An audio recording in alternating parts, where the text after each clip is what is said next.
Nexride Noseless saddle is basically a pivoting bench.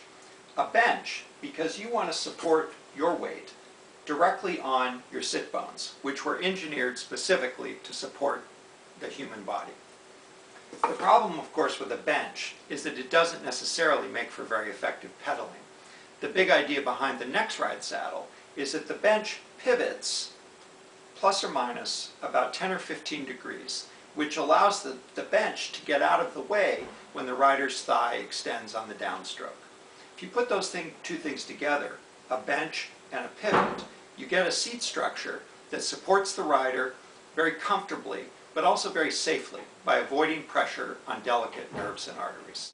The problem with the conventional bike saddle is that it doesn't support your sit bones directly. If you look at where your pelvis and your sit bones end up on a conventional saddle, the saddle ends up getting wedged up into the arch of the pelvis. When you lean forward to cycle, as a sport cyclist will do, you get pressure points between the sides of the nose of the saddle and the arch of the pelvis. That's exactly where you don't want pressure points because there are delicate nerves and arteries in that location. As a result, it turns out that the cutouts you sometimes see in saddles don't help. In fact, they actually make matters worse because they concentrate the pressure of the rider on the edges of the nose of the saddle.